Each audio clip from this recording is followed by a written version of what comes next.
మా latest videos కోసం మా ఈ తెలుగు న్యూస్ ఛానల్ సబ్స్క్రైబ్ చేసి గంట సింబల్ యాక్టివేట్ చేసుకోండి. రేపే 3వ కార్తీక శనివారం, పైగా పౌర్ణమి తర్వాత రోజు గనుక సాయంత్రం 6 గంటలకు వెంకటేశ్వర స్వామి వారి ఫోటో వెనుక ఈ ఆకును పెడితే చాలు లక్షలు కాదు కోట్లు వస్తాయి. అనేక రకాల బాధల నుండి బయటపడతారు. అంతేకాకుండా అష్ట ఐశ్వర్యాలు సిద్ధిస్తాయి. మీ జీవితం అద్భుతంగా మారిపోతుంది. రాహుకేతు ప్రభావాలు తొలగిపోతాయి. అంతేకాకుండా స్వామివారి అనుగ్రహం కలుగుతుంది. కోటి జన్మల పుణ్యం కూడా కలుగుతుంది. కాబట్టి ఈరోజు ఈ ఆకును వెంకటేశ్వర స్వామి వారి ఫోటో వెనుక పెట్టండి. ఇలా పెట్టడం వలన దైవానుగ్రహం కలుగుతుంది. మీ కోరికలు నెరవేరుతాయి. కష్టాలు తీరిపోతాయి. కార్తీక మాసం అంటేనే చాలా మంచి మాసం. ఈ మాసంలో వచ్చే శనివారాలకు ఎంతో విశిష్టత ఉంటుంది. కార్తీక శనివారాలలో చేసే పూజలకు రెట్టింపు ఫలితం వస్తుంది. కార్తీక శనివారం రోజు తప్పనిసరిగా వెంకటేశ్వర స్వామి వారిని పూజించాలి. కనీసం దీపారాధన అయినా సరే చేసుకోవాలి. ఇక ఎవరైతే తీరని కోరికలతో తీరని కష్టాలతో సతమతమైపోతూ ఉన్నారో వారు ఈ కార్తీక శనివారం రోజు ఒక ప్రత్యేకమైన ఆకును వెంకటేశ్వర స్వామి వారి ఫోటో వెనుక పెడితే చాలు సమస్యలన్నీ కూడా పోయి విపరీత ధనలాభం కలుగుతుంది. లక్షలు కాదు కోట్లు వస్తాయి అని శాస్త్ర పండితులు చెప్తూ ఉన్నారు. మరి కార్తీక శనివారం రోజు వెంకటేశ్వర స్వామి వారి ఫోటో వెనుక ఏ ఆకును పెట్టాలి అనే విషయాన్ని ఇప్పుడు మనం ఈ వీడియోలో వివరంగా తెలుసుకుందాము. అంతకన్నా ముందు సత్యనారాయణ స్వామి వ్రత కథను విందాం. పూర్వం ఉల్కాముఖుడు అనే ఒక రాజు ఉండేవాడు. అతడు ఇంద్రియములను జయించిన వాడై సత్యవంతుడై ప్రతిదినము దేవాలయంకు పోయి అక్కడ బ్రాహ్మణులకు ధనమిచ్చి వారిని సంతృప్తిపరిచి దైవదర్శనం చేసుకుని పోతూ ఉండేవాడు. అతని భార్య చాలా సౌందర్యవతి, సుగుణవతి. ఆ రాజుకొకనాడు ధర్మపత్ని సమేతుడై భద్రాశీల నదీ తీరమున సత్యనారాయణ వ్రతం చేయసాగాడు. ఇంతలో సాధు అనే ఒక వర్తకుడు అపారమైన ధనరాశులతోనూ వస్తువులతోనూ ఉన్న తన నావను తీరమున నిలిపి వ్రతము చేస్తున్న రాజు దగ్గరకు వచ్చి వినయముతో ఇలా అడిగాడు. ఓ రాజా, భక్తి శ్రద్ధలతో మీరు చేస్తున్న ఆ వ్రతమేమిటి? దయచేసి నాకు వివరించండి, తెలుసుకోవాలని ఉన్నది అని అడిగాడు. అంతటా రాజు, ఓ సాధు, పుత్ర సంతాన ప్రాప్తికై మేము ఈ సత్యనారాయణ స్వామి వారి వ్రతము చేచుచూ ఉన్నాము అని చెప్పాడు. మహారాజు చెప్పిన మాటలు విన్న సాధు, ఓ రాజా, నాకు కూడా సంతానం లేదు. నాకు సంతానం కలిగితే తప్పక ఈ సత్యనారాయణ వ్రతమును ఆచరిస్తాను అని మొక్కుకున్నాడు. తరువాత సాధువు తన వ్యాపారమును ముగించుకొని ఇంటికి వచ్చి భార్య అయిన లీలావతితో సత్యనారాయణ వ్రతమును గురించి విన్నవించాడు. సంతానము కలిగినచో తప్పక ఈ వ్రతమును ఆచరిస్తాను అని అన్నాడు. ఒకనాడు లీలావతి ధర్మపారాయణురాలై భర్తతో సికించింది. తత్ఫలితంగా గర్భవతి అయి 10వ మాసమున పండంటి బాలికను ప్రసవించింది. ఆ బాలిక శుక్లపక్ష చంద్రుని వలె దినదిన ప్రవర్ధమానమవుతోంది. తల్లిదండ్రులు ఆమెకు కళావతి అనే పేరు పెట్టారు. ఒకనాడు లీలావతి భర్తతో, నాదా, మనకు సంతానము కలిగినచో సత్యనారాయణ వ్రతమును చేస్తానన్నారు కదా, మనకు పుత్రిక పుట్టింది కదా, కనుక వ్రతం చేయండి అంది. దానికి ఆ వర్తకుడు, లీలావతి మన అమ్మాయి వివాహ సమయంలో తప్పక వ్రతం చేద్దామని భార్యను సమాధానపరిచి వ్యాపారం పని మీద నగరానికి పోయాడు. అలా కళావతి కన్నతండ్రి ఇంట పెరుగుతూ యుక్త వయసుకు చేరుకున్నది. అది గమనించి సాధు తన సహచరులతో కలిసి ఆలోచించి వరుడిని వెతకడానికి దూతను పంపాడు. ఆ దూత కాంచనా నగరానికి పోయి అక్కడొక చక్కని యోగ్యుడైన వర్తకుని కుమారుణ్ణి చూసి వెంట తోలుకుని వచ్చాడు. అందగాడైన ఆ వైశాల్య బాలుడిని చూసిన సాధు తన కుమార్తెకు ఇచ్చి విధి విధానమున పెండ్లి చేసినాడు. పుత్రిక వివాహానందంలో పడిన ఆ సాధువు పెండ్లి వేడుకలలో పడి సత్యనారాయణ వ్రతమును మరిచాడు. దాంతో స్వామికి ఆగ్రహం వచ్చింది. తర్వాత కొంతకాలానికి వ్యాపార దక్షత గల సాధువు వ్యాపార నిమిత్తమై తన అల్లుడితో సహా బయలుదేరి సముద్ర తీరమున ఉన్న రత్నసానుపురమనే నగరానికి బయలుదేరాడు. ఆ పురమున చంద్రకేతుడనే మహారాజు పరిపాలించుచూ ఉండేవాడు. కోపించిన సత్యనారాయణ స్వామి వ్రత ప్రతిజ్ఞను మరిచిపోయిన సాధును శపించపూనుకున్నాడు. వ్రతము చేస్తానని మరిచిన సాధును స్వామివారు అత్యంత దారుణము కాఠిన్యత గల దుఃఖం అతనికి కలుగుగాక అని శపించాడు. పాప ప్రభావం వలన ఆనాడే రాజుగారి ధనాగారంలోనికి కొందరు దొంగలు ప్రవేశించి ధనమును అపహరించి రాజభటులు వెంట తరుముతూ ఉండగా సాధువు వర్తకులు ఉన్న వైపుకు పరిగెత్తారు. రాజభటులను చూసిన దొంగలు భయపడి ఆ ధనమును సాధువు వర్తకులు ఉన్న చోట పాడవేసి పారిపోయారు. రాజభటులు వచ్చి వర్తకుల వద్దనున్న రాజా ధనమును చూసి ఆ వర్తకులే దొంగలనుకుని నిశ్చయించుకున్న వారే సాధువును అల్లుడిని బంధించి రాజు వద్దకు తీసుకుని పోయారు. ధనముతో పాటు దొంగలను కూడా పట్టు తీసుకుని వచ్చాము, విచారించి శిక్షించండి అని సంతోషంతో భటులు రాజుతో చెప్పారు. అంతటా రాజు విచారణ అవసరం లేదు అంటూ వీరిని చెరసాలలో బంధించండి అన్నాడు. దాంతో భటులు ఇద్దరు వర్తకులను కారాగారమున బంధించారు. మేము దొంగతనం చేయలేదని వర్తకులెంత మొత్తుకున్నా సత్యదేవుని మాయ చేత వారినెవ్వరూ కూడా పట్టించుకోలేదు. అంతేకాక చంద్రకేతు మహారాజు వారి పడవల ఎందున్న ధనమంతటిని తన ధనాగారమునకు చేర్పించెను. సత్యదేవుని శాపము వలన ఇంటిలో ఉన్న సాధు భార్య కూడా కష్టాల పాలైంది. వారి ఇంటనున్న ధనధాన్యములంతటినీ దొంగలు పడి అపహరించుకుని పోయారు. వర్తకుని భార్య తీవ్ర మనోవేదనతో రోగగ్రస్తురాలయ్యను. తినడానికి తిండి లేక ఇంటింటికి తిరిగి భిక్షమెత్తుకొని బ్రతకసాగుతూ ఉన్నారు. కుమార్తె కళావతి కూడా ఆకలికి అలమటిస్తూ భిక్షమెత్తుకొని సాగింది. అలా తిరుగుతూ ఆమె ఒకనాడొక బ్రాహ్మణుడి ఇంటికి చేరుకుంది. అక్కడ బ్రాహ్మణుడు సత్యనారాయణ వ్రతం చేస్తూ ఉండగా చూసింది కదా. అంతయు విని కరుణించి కాపాడమని స్వామిని మనస్ఫూర్తిగా వేడుకున్నది. ప్రసాదాన్ని కూడా స్వీకరించి బాగా ప్రొద్దుపోయిన తర్వాత ఇల్లు చేరుకున్నది. ఆలస్యంగా వచ్చిన కళావతిని చూసి లీలావతి ప్రేమతో ఇట్లన్నది. మాయి, ఇంత రాత్రి వరకు ఎక్కడ ఉన్నావు? నీ మనసులో ఏమున్నది చెప్పు అన్నది. వెంటనే కళావతి, అమ్మ, నేను ఒక బ్రాహ్మణుని ఇంట సత్యనారాయణ వ్రతం జరుగుతూ ఉండగా చూస్తూ ఉండిపోయాను. అమ్మ, ఆ వ్రతం కోరిన కోరికలు తీరుస్తుందంట కదా అన్నది. అప్పుడు లీలావతి పుత్రిక మాటలు విని తాము వ్రతం చేయటం మర్చిపోయామని బాధపడి వెంటనే వ్రతం చేయ సంకల్పించింది. వర్తకుని భార్య అయిన లీలావతి బంధుమిత్రులతో కలిసి మిక్కిలి భక్తి శ్రద్ధలతో సత్యనారాయణ వ్రతం చేసి, స్వామి, మా అపరాధము మన్నించండి, మమ్మల్ని క్షమించి నా భర్త అల్లుడు సుఖముగా ఇల్లు చేరునట్లు దీవించండి అని ప్రార్థించింది. లీలావతి చేసిన వ్రతమునకు సత్యదేవుడు సంతోషించి ఆ రాత్రి చంద్రకేతు మహారాజు కలలో కనిపించి, రాజా, నీవు బంధించిన వారిద్దరూ కూడా దొంగలు కారు, వారు వర్తకులు. రేపు ఉదయాన్నే వారిద్దరిని కూడా విడిచి వారి ధనం వారికిచ్చి పంపివేయుము, లేనిచో నీవు సర్వనాశనమగునట్లుగా చేసేదనని చెప్పాడు. దాంతో మరునాడు ఉదయాన్నే రాజు సభలో తనకొచ్చిన స్వప్నాన్ని వివరించి ఆ వర్తకులను విడిపించి తీసుకురండని భటులను ఆజ్ఞాపించాడు. భటులు అలాగే చేసి వర్తకులిద్దరినీ కూడా రాజు వద్దకు తెచ్చి, రాజా, వర్తకులను తెచ్చినామని చెప్పారు. ఆ వర్తకులిద్దరూ రాజుకు నమస్కరించి గత సంగతులు తలుచుకొనుచు తమకిచ్చిన కష్టానికి చింతించుచు భయభ్రాంతులై నిశ్చేష్టులై నిల్చున్నారు.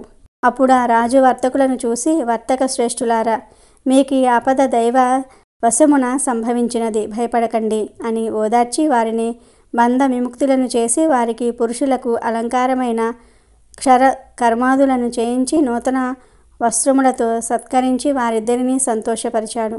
రాజు ఇంకనూ వారిని అనేక విధముల గౌరవించి స్వాధీనం చేసుకున్న ధనమును రెట్టింపు ఇచ్చి వారిద్దరినీ కూడా సంబరపరిచాడు. చంద్రకేతు మహారాజు వారిద్దరినీ సకల మర్యాదలతో సత్కరించి వీరిక సుఖముగా ఇంటికి పోవచ్చునని చెప్పాడు. వర్తకులు పరమానంద భరితులై రాజును అనేక విధాల కొనియాడి సెలవు తీసుకుని తమ నివాసములకు వేగిరి. ఆ వైశ్యులిద్దరూ బ్రాహ్మణులకు దానధర్మములు ఇస్తూ తీర్థయాత్రలు చేయుచు సొంత నగమునకు బయలుదేరారు. సముద్రమునందు వారు ఆ విధముగా కొంత దూరము ప్రయాణము చేసిరి. సత్యదేవునికి మరలా వారిని పరీక్షించాలనే కోరిక కలిగింది. వెంటనే ఒక సన్యాసి రూపమును ధరించి వారి వద్దకు వెళ్ళి, నాయనలారా, మీ పడవలో ఏమున్నది అని అడిగాడు. మదంతో ఆ వైశ్యులు సన్యాసిని చూసి పరిసహిస్తూ, మా పడవలో ఏమున్నదో నీకెందుకు? మా ధనమును అపహరించాలని చూస్తున్నావా? పడవలో ఆకులు అలములు తప్ప ఏమీ లేవు, వెళ్ళు వెళ్ళు అని బదులు చెప్పారు. అంతటా సన్యాసి చిరునవ్వు నవ్వి అట్లే అగుగాక అన్నాడు. తర్వాత ఆ సన్యాసి నదీ తీరమునందే కొంత దూరములో నిలబడి చోద్యము చూడసాగాడు. సన్యాసి అలా వెళ్ళగానే సాధు కాలకృత్యములు తీర్చుకొని వచ్చి పడవలోనికి చూసి ఆశ్చర్యపోయి నిశ్చేష్టుడయ్యాడు. దుఃఖముతో మూర్ఛిల్లాడు. తెలివి వచ్చిన తర్వాత తమ ధనధాన్య సంపదలన్నీ కూడా ఏమైపోయినావో అని విలపించసాగాడు. అంతటా అల్లుడు మామను చూసి, మామయ్య, ఏడవటం వలన ప్రయోజనమేమి? సాధు గుణాత్ముడైన సన్యాసిని పరిహరించినందువలనే మనకి దుస్థితి వాటిల్లింది. సన్యాసి కోపం వలనే సర్వస్వం కోల్పోయాము గనుక ఆయననే వేడుకుందాం, ఆయనే శరణు కోరుకుందాం, మనల్ని తప్పక కరుణిస్తాడు, మన కోరికలు నెరవేరగలవు అన్నాడు. అల్లుని మాటలను ఆలకించిన సాధువు పరుగుపరుగున ఆ సన్యాసి వద్దకు వెళ్ళి మనసారా నమస్కరించి వినయముతో, స్వామి, జ్ఞాన శూన్యుడై మిమ్ములను పరిహాసించాను, నా తప్పును మన్నించండి, క్షమించి మాపై దయ చూపించండి అని పరిపరి విధాలుగా ప్రార్థించాడు. బోరుని విలపించాడు. అంతటా ఆ సన్యాసి, ఓయి, నా వ్రతము చేసేదనని చెప్పి మరిచిపోవుట భావ్యమా? దుష్ట బుద్ధితో ఉన్న నీకు కన్ను విప్పు కలిగించాలనే నేను శాపము ఇచ్చాను. నా శాపం వలనే నీకు ఈ దుస్థితి సంభవించింది. ఇప్పటికైనా తెలుసుకుంటివా అన్నాడు. అంతటా సాధు, స్వామి పుండరీకాక్ష, లోకమంతయు నీ మాయ మోహమున పడి కొట్టుమిట్టాడుచున్నది.